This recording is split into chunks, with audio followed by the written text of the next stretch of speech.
Doctor Harika Jyotsna మాటల ద్వారా దీపే తన కన్న కూతురనే నిజం తెలుసుకున్న సుమిత్ర. అసలు ఇదంతా ఎలా జరగబోతుందనేది ఈ వీడియోలో తెలుసుకుందాం. వీడియో నచ్చితే తప్పకుండా లైక్ చేయండి.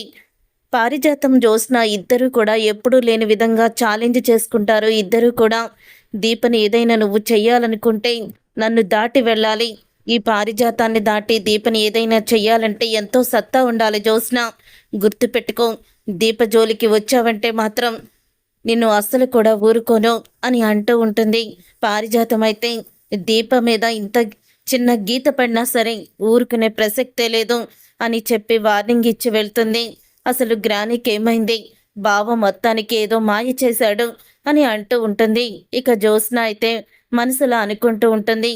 తర్వాత ఇక దీప అయితే కార్తిక్ని పట్టుకుని మాట్లాడిన మాటలన్నీ కూడా గుర్తు చేసుకొని, దీపా, నా బావని నాకు సొంతం చేయనివ్వవా? వారసత్వం, ఆస్తి, బావ అన్నీ నాకేనని నా ముందే ఛాలెంజ్ చేస్తావా? చూస్తూ ఉండు, బావని ఎలా సొంతం చేసుకుంటానో. నాకు మమ్మీ అండగా ఉంది. మమ్మీ నన్ను నమ్మినంతసేపు నేను ఏదైనా చేయగలను. బావ నా మాట విన్నంతసేపు బావని నా కంట్రోల్లో పెట్టుకోగలను అని జ్యోత్స్న అనుకుంటూ ఉంటుంది. ఇదంతా ఇలా జరుగుతూ ఉండగా ఇక డాక్టర్ హారిక అయితే వస్తుంది. ఇక డాక్టర్ హారిక రావడం చూసిన జ్యోత్స్న అయితే అప్పుడే డాక్టర్ హారిక దగ్గరికి వెళ్ళి, ఏంటి డాక్టర్ ఇలా వచ్చారు అని అడుగుతూ ఉంటే, మీ మమ్మీని చెకప్ చేయడానికి వచ్చాను అని అంటూ ఉంటుంది హారిక. మమ్మీనే తప్ప నన్ను చేయరా? బోనిమేర ఇచ్చింది నేనే కదా, మరి నాకు కూడా మీరు ట్రీట్మెంట్ చెయ్యాలి కదా అని అడుగుతూ ఉంటుంది. జ్యోత్స్న అయితే, నువ్వు బాగానే ఉన్నావు కదా జ్యోత్స్న, నీకెందుకు ట్రీట్మెంటు? మీ అమ్మగారిని చూసేసి వెళ్ళిపోతాను అని అంటూ ఉంటుంది. హారిక అయితే, సరే డాక్టర్, నేను పలానా చోట మీకోసం వెయిటింగ్ చేస్తూ ఉంటాను. మీతో నేను పర్సనల్గా మాట్లాడాల్సిన విషయం చాలా ఉంది, తేల్చుకోవాల్సిన విషయాలు కూడా ఉన్నాయి అని అంటూ ఉంటుంది. జ్యోత్స్న అయితే అప్పుడే ఆ మాట విని హారిక షాక్ అయిపోతూ, ఏంటి తేల్చుకోవాల్సిన విషయాలా అని అంటూ ఉంటుంది. హారిక, అవును, తేల్చుకోవాల్సిన విషయాలే చాలా ఉన్నాయి అని అంటూ ఉంటుంది. జ్యోత్స్న అయితే, చెప్పాను కదా, వెళ్ళే దారిలో పలానా చోట మీరు ఆగండి, అక్కడే నేనుంటాను అని జ్యోత్స్న అయితే అంటుంది. అలా హారిక రావడంతో జ్యోత్స్న పర్సనల్గా మాట్లాడాలని హారికతో మాట్లాడే మాటలను సుమిత్ర అయితే వినేస్తుంది. ఇక వినేసి హారిక గారితో అసలు జ్యోత్స్న పర్సనల్గా ఏం మాట్లాడాలనుకుంటుంది, అది కూడా ఇంట్లో కాకుండా బయట ఎక్కడో మాట్లాడాలనుకుంటుంది, ఏమై ఉంటుంది అని సుమిత్ర అయితే అనుకుంటూ ఉంటుంది. తర్వాత ఇక డాక్టర్ హారిక అయితే సుమిత్ర దగ్గరికి వెళ్తుంది. ఇక సుమిత్ర దగ్గరికి వెళ్ళి హారిక అయితే, సుమిత్ర గారు, మీరు మనసులో ఎటువంటి ఆలోచనలు పెట్టుకోకపోతే మీకు అసలు ఎటువంటి రోగం కూడా ఉండదు. మీకు బోన్ మ్యారో జరిగిన మీ ఆలోచనలు బాగా కూడా మిమ్మల్ని కృంగతీసేస్తున్నాయి. మానసికంగా మీరు ఏదో బాగా ఆలోచిస్తున్నారు. మీరు ఇంకా దేని గురించి ఆలోచించకండి. మీ ప్రాణాలు మీ కూతురు కాపాడింది. మీ కూతురికి మీరు థ్యాంక్స్ చెప్పే ఉంటారు. కానీ అలాంటి కూతురు ఉన్నందుకు మీరు ఎంతో అదృష్టవంతులు అని హారిక అయితే ఇక పొగుడుతూ ఉంటుంది దీపని. కానీ జ్యోత్స్నాని అనుకొని, అవును డాక్టర్, మీరు చెప్పింది నిజమే. నా కూతురు నా పాలిట దేవత. తన జీవితం గురించే నేను ఆలోచిస్తున్నాను. తన జీవితంలో సంతోషమైన క్షణాల కోసం నేను ఎదురు చూస్తున్నాను. దానికి పెళ్ళైపోయి పిల్లా పాపలతో సంతోషంగా ఉంటే చాలు అని ఆ దేవుణ్ణి ప్రతిరోజు వేడుకుంటున్నాను అని అంటూ ఉంటుంది సుమిత్ర అయితే. ఇక సుమిత్ర మాటలకి అప్పుడే మీరు జ్యోత్స్న గురించి మాట్లాడుతున్నారు, నేను దీప గురించి మాట్లాడుతున్నాను అని అనుకుంటూ ఉంటుంది. హారిక అయితే మనసులో, సరే నేను వెళ్ళొస్తాను అని చెప్పి హారిక అక్కడి నుంచి బయలుదేరుతుంది. హారిక బయలుదేరిన తర్వాత అప్పుడే సుమిత్ర అయితే, అంటే జ్యోత్స్న ఈవిడితో ఏదో రహస్యమే మాట్లాడాలని అనుకుంటుంది, ఏదో జరుగుతుంది, నా గురించి ఏదైనా నిజాన్ని దాచిపెడుతున్నారా అని అనుకుంటూ ఉంటుంది సుమిత్ర. అప్పుడు ఇక సుమిత్ర అయితే డాక్టర్ హారిక వెనకాలే వెళ్తుంది. ఇక డాక్టర్ హారిక కోసం రోడ్డు మీద జ్యోత్స్న అయితే ఎదురు చూస్తూ ఉంటుంది కారు ఆపి. అప్పుడు ఇక జ్యోత్స్న అలా ఎదురు చూస్తూ ఉండగానే ఇక వెంటనే అక్కడికి వస్తుంది డాక్టర్ హారిక. వచ్చిన తర్వాత, ఏంటి, ఎందుకు నాతో పర్సనల్గా మాట్లాడాలనుకున్నావు? తేల్చుకోవాల్సిన విషయాలు, మాట్లాడాల్సిన విషయాలు చాలా ఉన్నాయని ఎందుకన్నావు జ్యోత్స్న అని అడుగుతూ ఉంటుంది డాక్టర్ హారిక అయితే. అప్పుడు ఇక జ్యోత్స్న అయితే, అవును డాక్టర్, అసలు మీకు డాక్టర్ ఉద్యోగం ఎవరిచ్చారు అని అడుగుతూ ఉంటుంది జ్యోత్స్న. నేను చదివిన చదువు ఇచ్చింది. ఇప్పుడు నా జాబ్ గురించి, నా డాక్టర్ ఎటు గురించి నీకెందుకు అని అడుగుతూ ఉంటే, ఏం లేదు, మీకు డాక్టర్గా ఇది మీకు గుర్తింపించిన ఆ సర్టిఫికెట్ ఉంటే తీసుకువెళ్ళి పొయ్యిలో పడేయండి, కాల్చివేసేయండి అని అంటూ ఉంటుంది జ్యోత్స్న. అయితే ఏంటి జ్యోత్స్న, ఆగమన్నావు, ఏదో మాట్లాడతానన్నావు, మరి ఇంకేదో మాట్లాడతావేంటి? నా సర్టిఫికెట్ తీసుకువెళ్ళి కాల్చేయడం ఏంటి? నీకేమైనా మతిపోయిందా అని అడుగుతూ ఉంటుంది హారిక. అయితే ఇంతలో ఇక అక్కడికి సుమిత్ర అయితే వస్తుంది. ఒక కారు చాటుగా ఉండి వాళ్ళ మాటలు వింటూ ఉంటుంది. అసలు హారిక జ్యోత్స్న ఏం మాట్లాడుకుంటున్నారు, హారిక గారేంటి అంత సీరియస్ అవుతున్నారు అని అనుకుంటూ ఉంటుంది సుమిత్ర. అప్పుడు ఇక జ్యోత్స్న అయితే ఇలా అంటూ ఉంటుంది, చూడండి డాక్టర్, మీ గురించి మీరు చాలా గొప్పగా ఊహించుకుంటారనుకుంటా, కానీ నేను మాత్రం మీకు అసలు డాక్టర్ వృత్తిలో ఉండే అర్హతే లేదని నేనంటున్నాను. అసలు నేను బోన్ మ్యారో ఇవ్వకుండానే బోన్ మ్యారో ఇచ్చినట్టు, నాకు ఆపరేషన్ చేసినట్టు నాకు ఎందుకు మీరు క్రియేట్ చేశారు? 3 రోజులు పైకి లేగవలేకుండా నాకు ఆ పరిస్థితి ఎందుకు తీసుకొచ్చారు? ఆపరేషన్ చేయకుండా ఏదో ఇంజెక్షన్ చేసి ఒళ్ళంతా నొప్పులుగా ఉండేటట్టు నేను అసలు 3 రోజులు పైకి లేగవలేనంత స్థితిలోకి నన్ను ఎందుకు తీసుకొచ్చారు? మీ మీద నేను పోలీస్ కేసు పెట్టాలనుకుంటున్నాను అని అంటూ ఉంటుంది జ్యోత్స్న. అప్పుడే ఇక ఆ మాట విని ఒక్కసారే సుమిత్ర షాక్ అయిపోతూ, అంటే జ్యోత్స్న నాకు బోన్ మ్యారో ఇవ్వలేదా? మరి నాకు బోన్ మ్యారో జ్యోత్స్న ఇవ్వకపోతే ఎవరిచ్చారు అని అనుకొని షాక్ అయిపోతూ ఉంటుంది సుమిత్ర. అయితే అప్పుడే ఇక హారిక అయితే, ఏం మాట్లాడుతున్నావు జ్యోత్స్న? ఆపరేషన్ అవ్వకుండానే 3 రోజులు నువ్వు పైకి లేగకుండా ఉన్నావా అని అడుగుతూ ఉంటే, మీరు ఫలానా ఇంజెక్షన్ చేశారు, నేను మొత్తం కూడా క్లియర్గా కనుక్కున్నాను అని అంటూ ఉంటుంది జ్యోత్స్న. అయితే ఎందుకింత పెద్ద నాటకం ఆడారు? దీపతో మా బావతో చేతులు కలిపి మీరు ఎందుకు ఇంత పెద్ద నిజాన్ని మా దగ్గర దాచిపెట్టారు? అంటే మా మమ్మీ ప్రాణాలని పలంగా పెట్టాలనుకున్నారా అని అడుగుతూ ఉంటుంది. నువ్వేం మాట్లాడుతున్నావో? అయినా నువ్వు సుమిత్ర కూతురువి కదా, నువ్వే కదా బోన్ మ్యారో ఇచ్చింది, నీకేమైనా పిచ్చి పట్టిందా ఏంటి అని డాక్టర్ హారిక అయితే అంటూ ఉంటుంది. మేడం, ఒప్పుకుంటాను, మీరు మహానటని ఖచ్చితంగా ఒప్పుకుంటాను, కానీ ఇప్పటికైనా నిజాన్ని బయట పెట్టండి అని అంటూ ఉంటే, చూడు, నేను చెప్పేది నిజం, సుమిత్ర గారిని వాళ్ళ కూతురే కాపాడింది అని అంటూ ఉంటుంది హారిక. అయితే అదే వాళ్ళ కూతురు ఎవరు అని అడుగుతూ ఉంటుంది జ్యోత్స్న. నువ్వే కదా వాళ్ళ కూతురివి అని అనగానే, నేనా? అయితే మరి ఈ డిఎన్ఏ రిపోర్ట్స్ ఏంటి అని రిపోర్ట్స్ని చూపిస్తుంది. ఆ డిఎన్ఏ రిపోర్ట్స్ చూసి ఒక్కసారే షాక్ అయిపోతూ ఉంటుంది డాక్టర్ హారిక. అయితే డిఎన్ఏ రిపోర్ట్స్ చూసి, నువ్వు సుమిత్ర గారికి దీపకి డిఎన్ఏ టెస్ట్ చేయించావా అని అంటూ ఉంటే, అవును, తను ఎప్పుడైతే మీ హాస్పిటల్లో జాయిన్ అయిందని తెలిసిందో ఆ రోజు నుంచి కూడా నా జాగ్రత్తలో నేనున్నాను అని అంటూ ఉంటుంది జ్యోత్స్న. అయితే మరి డిఎన్ఏ టెస్ట్ రిపోర్ట్స్ అన్నీ కూడా చూశాక కూడా నన్ను నిలదీస్తున్నావా?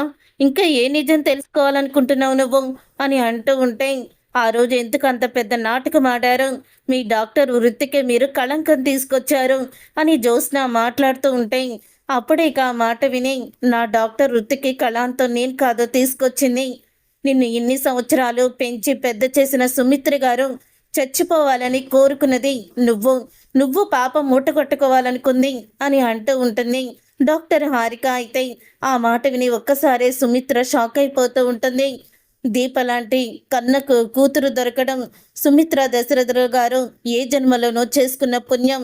నువ్వేమో ఎక్కడ నిజం బయటపడిపోతుందా అని సుమిత్ర గారు చనిపోయినా పర్వాలేదని నువ్వు అనుకున్నావా లేదా అని అంటూ ఉంటుంది డాక్టర్ హారిక. అయితే ఆ మాట విని ఒక్కసారి జ్యోత్స్న అయితే, అవును అనుకున్నాను, నా గురించి బయటపడుతుందనే అనుకున్నాను, కానీ ఏం చేసావు నువ్వు?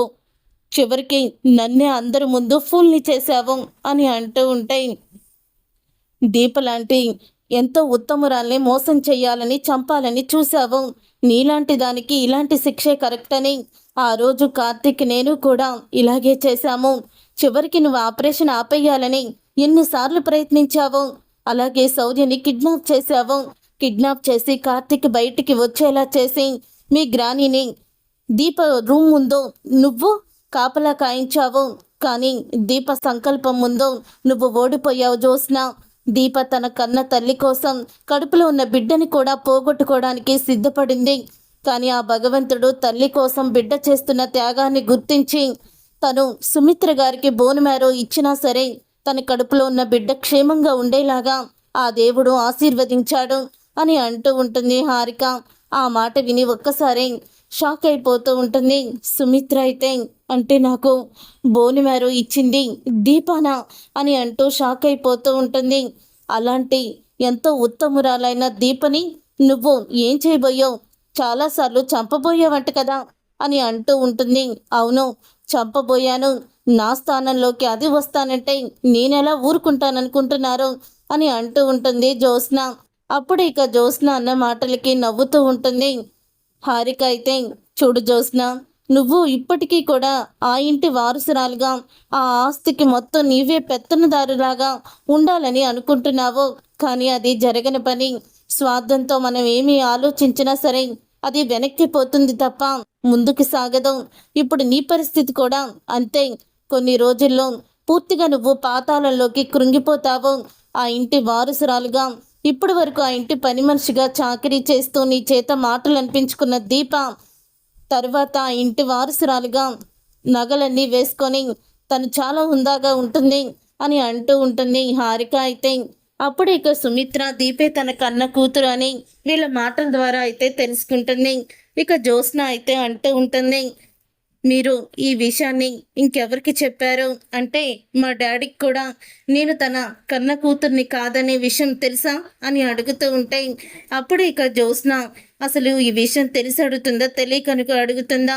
వెళ్ళి మీ డాడీని అడుగు, నేను నీ కన్న కూతుర్ని కాదో అవునో నీకు తెలుసా డాడీ అని ఆయన సమాధానం చెప్తారు కదా, అప్పుడు అది కన్ఫర్మ్ చేసుకో. వెళ్ళి మీ డాడీని అడుగు. నన్ను ఇంకోసారి ఇలాగే హింసించావంటే మాత్రం నీ మీద పోలీస్ కేసు పెట్టాల్సి వస్తుంది. ఒక డాక్టర్ని నడి రోడ్డు మీద నిలబెట్టి ప్రశ్నల మీద ప్రశ్నలు వేస్తున్నాం, నీకెంత ధైర్యం అని అంటూ ఉంటుంది డాక్టర్ హారిక. అయితే నీలాంటి డాక్టర్లు కూడా డాక్టర్లేనా అని అంటూ ఉంటాయి. అవును, డాక్టర్లకి ప్రేమాలు అనురాగాలు పేషెంట్ పట్లన ఎప్పుడు కూడా ప్రేమ ఉండకూడదట. ఎందుకంటే ప్రేమ ఉంటే పేషెంట్కి ఇచ్చే ట్రీట్మెంట్ అంతా కూడా వెనక్కిపోతుందని నేను విన్నాను. కానీ ఆ భగవంతుడు నాకు ఒక ఫీలింగ్స్ అర్థం చేసుకుని ఫీలింగ్స్ పట్టి వైద్యం చేసే హక్కుని నాకు ఇచ్చాడు. ఆ ప్రసాదం కలిగించాడు నాకు. అందుకనే నేను దీప లాంటి గొప్ప వ్యక్తికి రుణపడిపోయి ఉన్నాను. తన వల్ల నేను ఇంకా గొప్పగా బంధాల గురించి తెలుసుకున్నాను. కానీ నీకులాగా తల్లిని చంపాలని అస్సలు కూడా అనుకోలేదు అని అంటూ ఉంటుంది హారిక. అయితే ఇక అనేసి అక్కడి నుంచి వెళ్ళిపోతుంది. అలా వెళ్ళిపోయిన తర్వాత అప్పుడు ఇక సుమిత్ర అయితే అక్కడే ఒక్కసారి కూర్చుండిపోతుంది. అంటే దీపే నా కన్న కూతురు అనమాట. జ్యోత్స్న నా కన్న కూతురు కాదా? చిన్నప్పటి నుంచి మాతోనే ఉంటూ మాతోనే పెరిగిన జ్యోత్స్న నా కన్న కూతురు కాకుండా ఎలా అయిపోయింది? ఎక్కడో ముత్యాలపురంలో పెరిగిన దీప నా కూతురు ఎలా అయింది అని ఆలోచనలో పడుతుంది సుమిత్ర. అయితే అప్పుడే సుమిత్ర రోడ్డు మీద అలా బెంచ్ మీద కూర్చొని ఉండడం చూసిన అటుగా వెళ్తున్న చూసిన దశరథ అయితే ఇక వెంటనే సుమిత్ర దగ్గరికి వస్తాడు. సుమిత్ర దగ్గరికి వచ్చి, సుమిత్ర, ఏంటి సుమిత్ర, ఎందుకు నువ్వు ఇక్కడ కూర్చున్నావు? ఏం జరిగింది సుమిత్ర అని అడుగుతూ ఉంటాడు దశరథ. అయితే అప్పుడే సుమిత్ర కళ్ళల్లో నీళ్లుంటాయి. ఏమైంది సుమిత్ర, ఎందుకు అలా ఉన్నావు అని అడుగుతూ ఉంటే, జ్యోత్స్న ఎవరండి అని అడుగుతూ ఉంటుంది సుమిత్ర.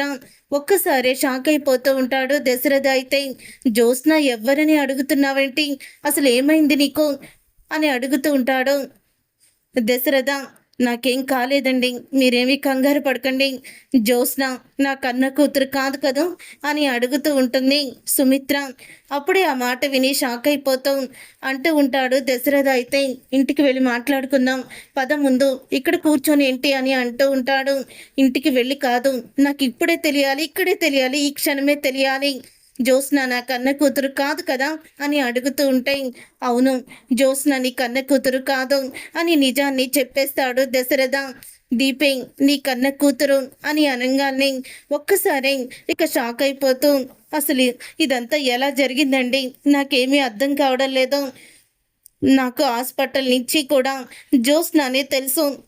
నా పాలు తాగి నా ఒడిలో పడుకొని నా చేత్తో లాలించుకొని సంవత్సరాలు నా చేతుల మీదే పెంచుకున్న నా కూతురు ఈరోజు నా కూతురు కాదంటే ఎలా నమ్మాలో కూడా అర్థం కావడం లేదు అని అంటూ ఉంటే, నమ్మాలి సుమిత్ర, ఎందుకంటే ఇది నిజం కాబట్టి. జ్యోత్స్న ఎవరో కాదు, దాసు కూతురు. దాసు వల్ల ఆవిడ కూడా ఇద్దరు ఒకేసారి డెలివరీకి వచ్చి ఇద్దరికి ఒకేసారి కూడా డెలివరీ అయ్యింది. ఇద్దరికి ఆడపిల్లలే పుట్టారు. అప్పటికే నాన్న మీద కోపంతో రగిలిపోతున్న పిన్ని ఎలాగైనా ఆస్తిని కొట్టేయాలని తన మనవరాలను శివనారాయణ ఇంటి వారసురాల్ని చెయ్యాలని చెప్పి దీపని అలాగే జ్యోత్స్నాని మార్చేసింది. పసిబిడ్డని చంపలేని సైదులు బస్టాండ్లో దీపని వదిలేసి వెళ్ళాడు. బస్టాండ్లో ఇక దీపకి అయితే దొరికింది ఎవరో కాదు. బస్టాండ్లో దీప ఎవరు కుబేర్కి దొరికింది దీపే అని అంటూ నిజాన్ని బయట పెడతాడు. ఆ రక్తబంధమే ఆ రోజు నిన్ను కాపాడేలా చేసింది. ఆ రక్తబంధమే దీపని నువ్వు ఇంటికి తీసుకువచ్చేలా చేసింది. నా చెల్లెలికి ఇచ్చిన మాట కోసం ఆ భగవంతుడు కార్తీక్ చేత దీప మెడలో తాళి కట్టించాడు. ఇప్పుడు దీప మన కన్న కూతురైతే కార్తీక్ మన మేనల్లుడే కాదు, ఇంటల్లుడు కూడా అని అంటూ ఉంటాడు. దశరథ అయితే ఇన్ని రోజులు నాకెందుకు ఈ నిజాన్ని చెప్పలేదు, కళ్ళ ముందే కన్న కూతురు అలాగా పని మనిషిలా పని చేస్తూ ఉంటే నన్నెందుకు మీరు అడ్డుపడి నిజాన్ని బయట పెట్టలేదు అని అడుగుతూ ఉంటుంది. అప్పటికే నీకు బ్లడ్ క్యాన్సర్ అని చెప్పారు, దాంతో నేనేం చెయ్యాలో నాకు దిక్కు తోచలేదు అని అంటూ ఉంటాడు. దశరథ అయితే అప్పుడే దీప డేంజర్లోనే ఉంది. జ్యోత్స్న మామూలు ఆడది కాదు, చివరికి ఆస్తి కోసం దాసుని చంపాలని చూసినంత దుర్మార్గురాలు అని అంటూ ఉంటాడు. దశరథ అయితే ఇక మొత్తం సుమిత్రకి నిజం చెప్పేస్తాడు.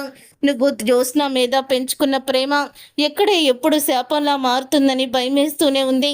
దీపని నువ్వెన్ని మాటలు అన్నా దీప కేవలం నువ్వు తన కన్న తల్లివని విడిచిపెట్ట వెళ్ళకూడదని ఎన్ని అవమానాలు భరించిన మన ఇంట్లోనే ఉంది తప్ప అడుగు బయట పెట్టలేదు అని అంటూ ఉంటాడు దశరథ.